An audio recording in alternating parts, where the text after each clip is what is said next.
Bayangkan sebuah dunia yang bising, di mana setiap orang berlomba untuk bersuara paling keras, menampilkan wajah paling menarik, dan membagikan hidupnya seolah hidup itu harus selalu disaksikan.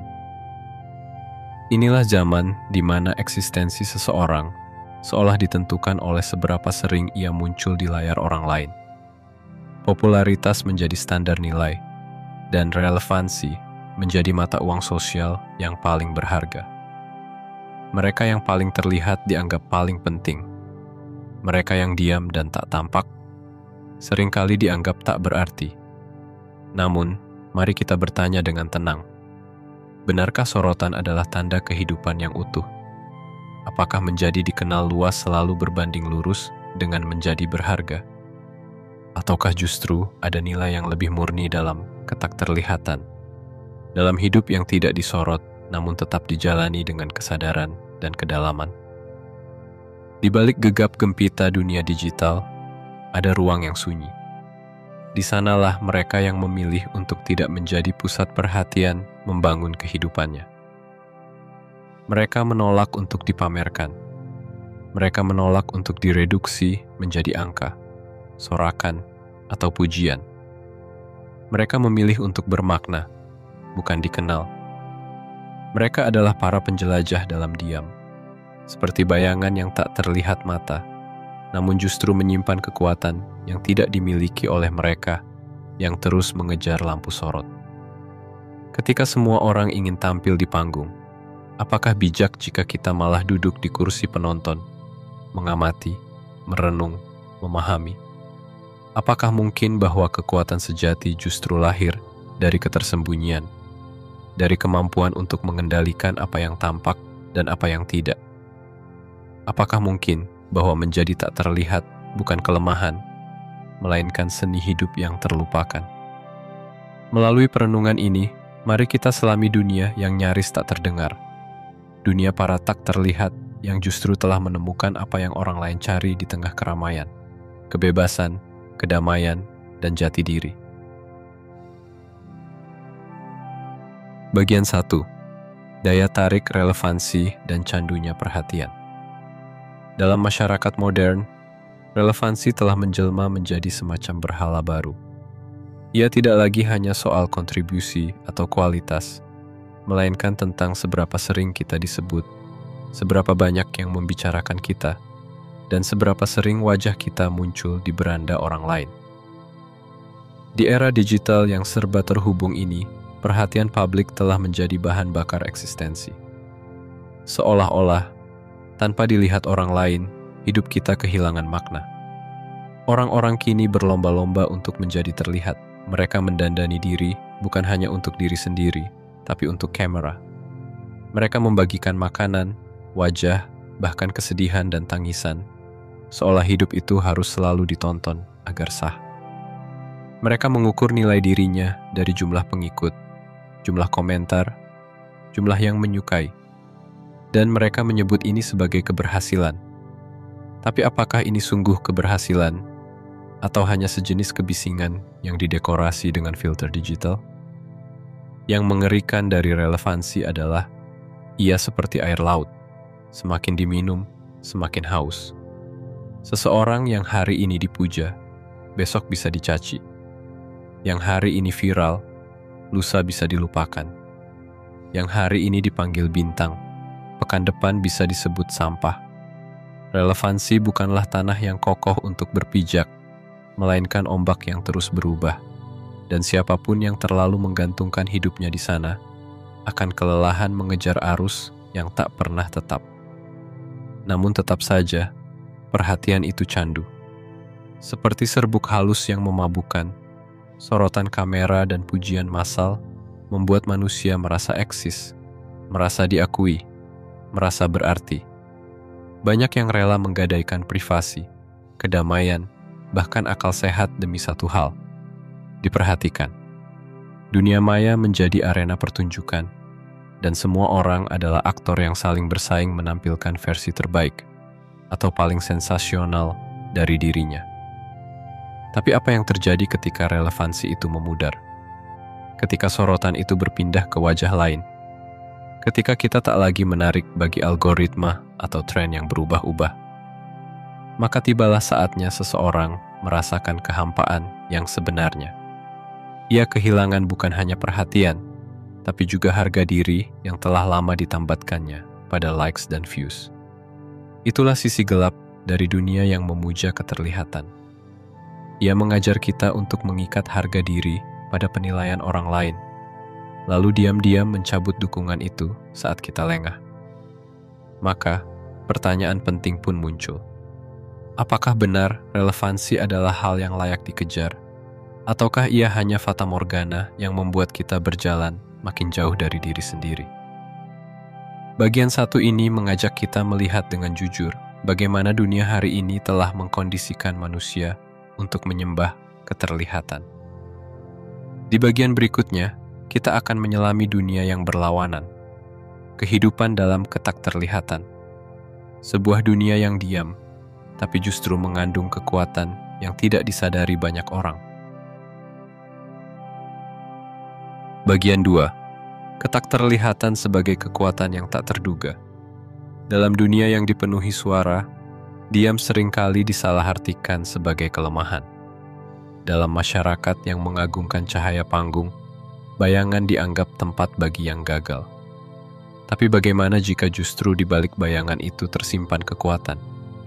Bagaimana jika menjadi tak terlihat adalah cara paling halus untuk tetap berkuasa tanpa terlihat menguasai?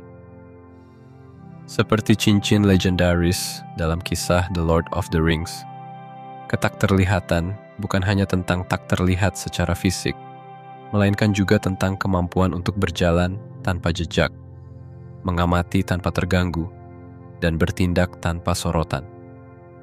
Mereka yang tak terlihat memiliki ruang untuk bernapas, waktu untuk berpikir, dan kebebasan untuk memilih jalan sendiri, tanpa tekanan ekspektasi publik. Mari lihat dunia nyata. Pesawat siluman seperti Northrop Grumman B-2 Spirit didesain untuk menembus wilayah musuh tanpa terdeteksi radar. Ia adalah simbol keunggulan strategis melalui ketakterlihatan. Di lautan, gurita mengubah warna kulitnya agar menyatu dengan karang dan pasir. Menyembunyikan diri bukan karena takut, tapi karena itulah seni bertahan hidup. Begitu pula manusia. Kadang, yang tidak tampak justru yang paling bebas. Ketika kamu tidak dikenal, kamu bisa berbuat banyak tanpa penghakiman. Kamu bisa membuat kesalahan tanpa dilabeli. Kamu bisa tumbuh tanpa gangguan. Tidak ada kamera yang merekam tiap langkahmu. Tidak ada komentar yang mengorek tiap pilihanmu. Kamu adalah versi utuh dari dirimu sendiri, bukan versi yang harus disesuaikan dengan selera penonton. Bahkan dalam dunia konten digital, anonimitas bisa menjadi strategi. Seorang kreator bisa menginspirasi jutaan tanpa menunjukkan wajahnya. Ia berbicara, mencipta, menggerakkan ide, tapi tetap bisa berjalan di pasar tanpa dikenali.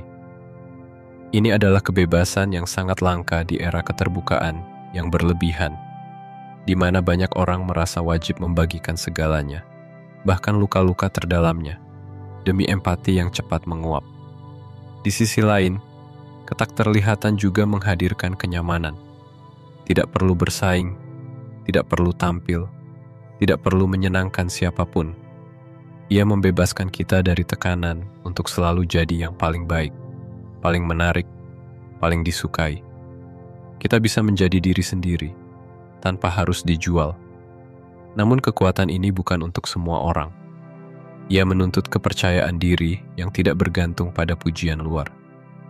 Ia meminta kita untuk nyaman dengan kesunyian, untuk damai dengan kenyataan bahwa tidak semua hal perlu dibagikan, dan tidak semua pencapaian harus disaksikan. Maka, di dunia yang haus sorotan, menjadi tak terlihat bisa menjadi bentuk perlawanan paling elegan. Bukan karena kita kalah, tapi karena kita memilih jalur lain. Jalur diam-diam yang justru memberi ruang untuk kekuatan yang sesungguhnya. Bagian 3. Anonimitas sebagai pilihan dan kebebasan.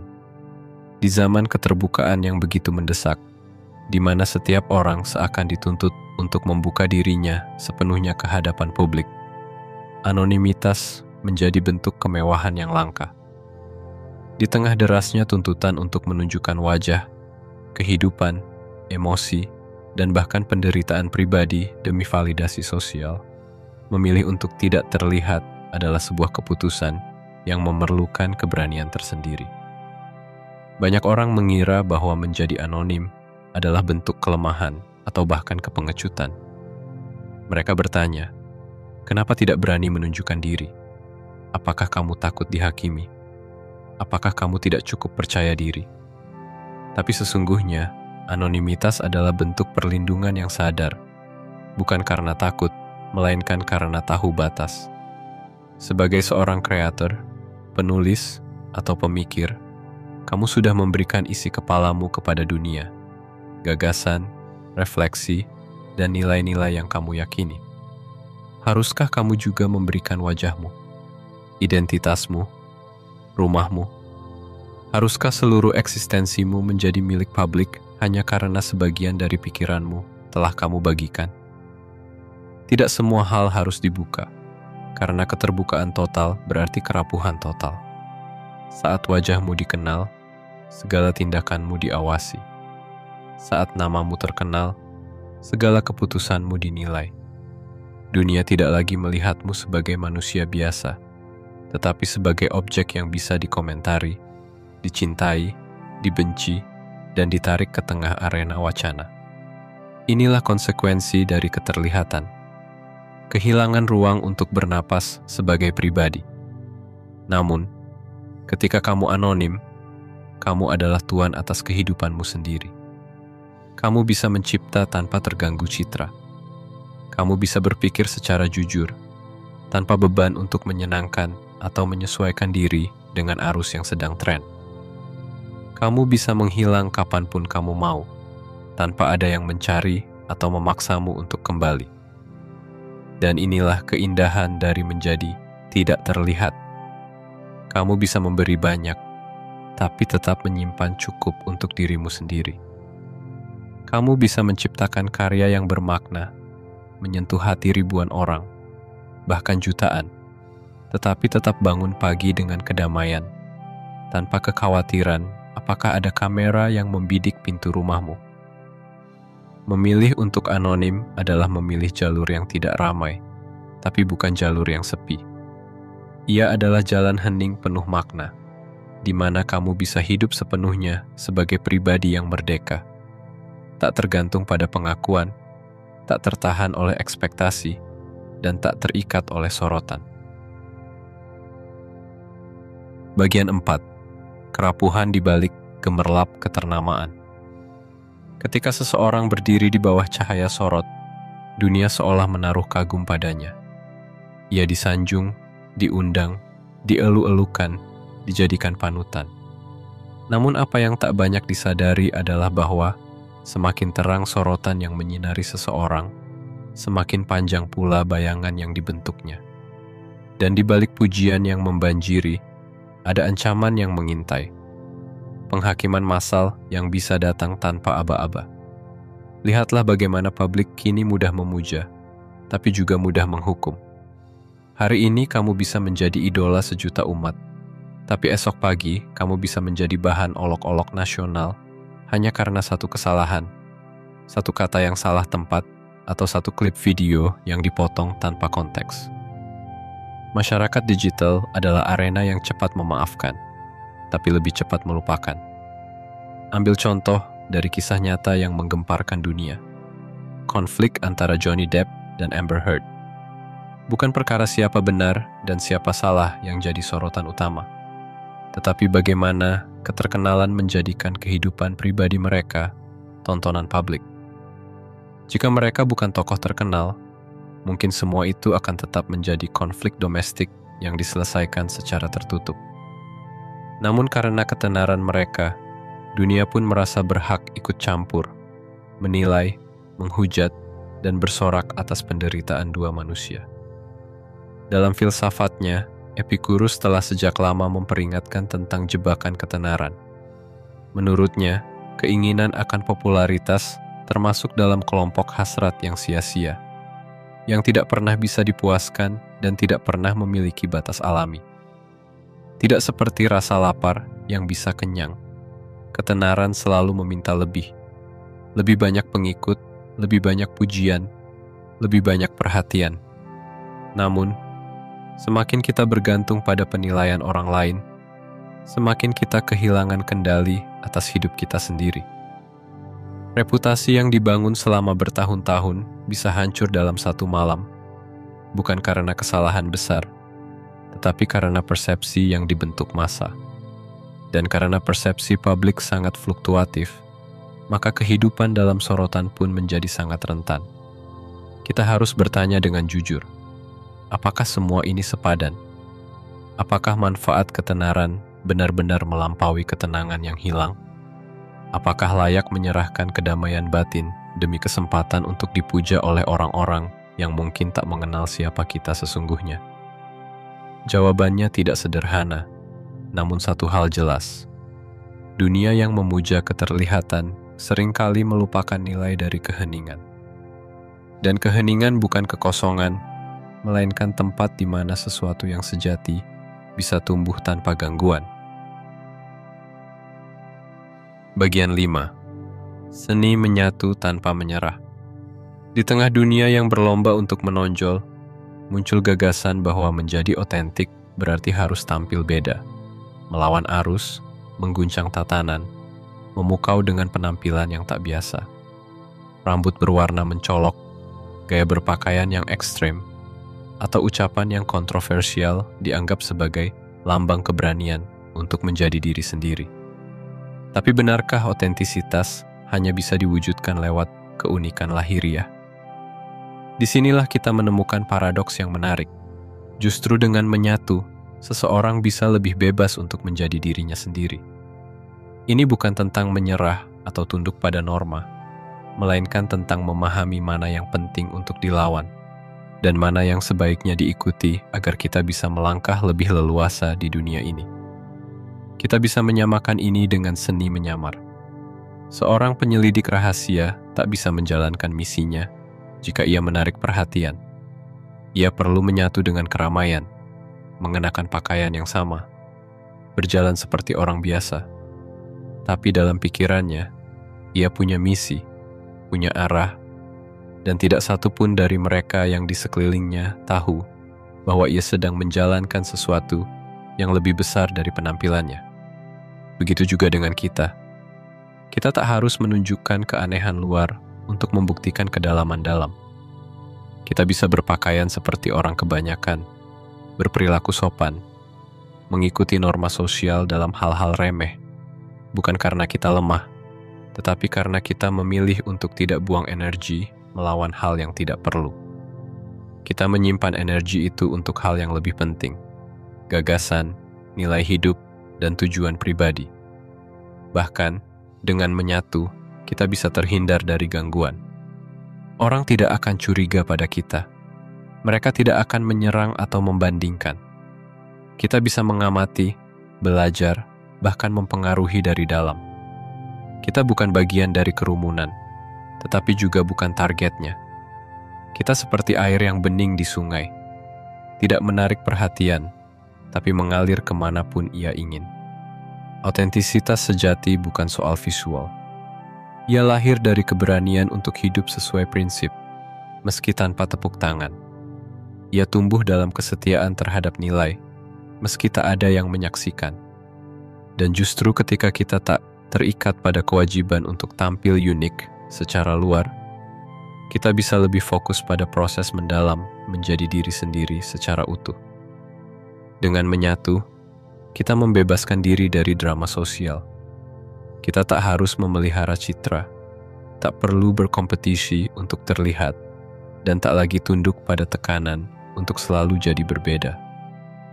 Kita cukup menjadi diri sendiri, diam-diam, dalam dunia yang terus bersorak. Bagian 6. Kebebasan yang tersembunyi dalam ketak terlihatan. Akhirnya kita sampai pada inti dari semua perenungan ini, bahwa dalam ketak terlihatan tersembunyi kebebasan yang nyaris tak ternilai. Kebebasan untuk hidup tanpa tuntutan menjadi sempurna, tanpa tekanan untuk terus relevan, dan tanpa keharusan tampil demi memuaskan mata yang menonton. Dalam diam, kita bisa membangun sesuatu yang benar-benar milik kita, tanpa intervensi, tanpa ekspektasi, tanpa polusi opini publik. Kita bisa berkarya dalam kesunyian dan membiarkan hasilnya berbicara. Tak perlu wajah, tak perlu nama, cukup makna. Bagi banyak orang, ini terdengar seperti kemunduran. Kenapa bersembunyi jika kamu bisa bersinar? Begitu tanya mereka. Tapi mereka lupa, tidak semua cahaya datang dari sorotan. Ada cahaya yang bersinar dalam diam, seperti lentera kecil di sudut gua, atau seperti bintang di langit yang jauh dari keramaian, namun tetap terlihat oleh jiwa-jiwa yang mendongak ke atas. Kita hidup dalam masyarakat yang menyamakan pengakuan dengan pencapaian, dan keterlihatan dengan nilai diri. Tapi ketika semua orang berteriak untuk didengar, bukankah justru mereka yang tenang yang lebih terasa maknanya? Ketika semua orang berlomba menunjukkan siapa mereka, bukankah mereka yang menjaga sebagian dirinya tetap tersembunyi justru lebih utuh? Kita sering lupa bahwa kebebasan yang sejati adalah tidak harus menjelaskan diri kepada siapapun. Tidak harus menjual cerita hidup demi empati murah. Tidak harus mengikuti algoritma demi eksistensi. Dalam dunia yang menuntut semua ditampilkan, menyimpan sesuatu untuk diri sendiri adalah revolusi kecil yang sangat berani. Dan yang paling indah dari semua ini, ketika saatnya tiba untuk mundur, kita bisa melakukannya dengan tenang. Tak ada perpisahan yang harus diumumkan. Tak ada air mata penonton. Tak ada penurunan panggung yang dramatis. Hanya kita dan hidup kita yang sesungguhnya. Kita pergi dengan damai, karena sejak awal kita tidak pernah menjual diri kita sepenuhnya. Jadi, apakah ketakterlihatan itu kekalahan? Tidak. Ia adalah kemenangan yang tenang. Kemenangan atas ego yang lapar perhatian. Kemenangan atas dunia yang mengukur harga diri lewat statistik. Kemenangan atas godaan untuk terus berada di depan, meski jiwa sudah letih. Menjadi tak terlihat bukan berarti tak berarti. Kadang, justru dalam ketidakterlihatan itulah kita menemukan arti sejati dari kebebasan. Kebebasan untuk hidup, mencinta, mencipta, dan hilang tanpa jejak, tanpa harus meminta izin dari dunia. Di zaman yang gemar menyoroti segala hal, memilih untuk tidak terlihat bukanlah bentuk lari, melainkan bentuk kesadaran yang tinggi. Dalam diam, seseorang bisa tetap tumbuh. Dalam bayangan, seseorang bisa tetap bercahaya. Dan dalam ketersembunyian, seseorang bisa menciptakan sesuatu yang jauh lebih murni, karena ia tidak lagi dibebani oleh ekspektasi dan penilaian dunia luar. Apa gunanya dikenal oleh jutaan orang, jika tak satu pun mengenal siapa dirimu yang sejati? Apa maknanya menjadi viral, jika hatimu sendiri hampa dan tak kau jamahi? Dan untuk apa hidup dalam sorotan, jika cahaya itu membakar dirimu pelan-pelan? Barangkali kita semua pernah ingin dikenal, pernah ingin disebut, pernah ingin tampil sebagai pusat dunia.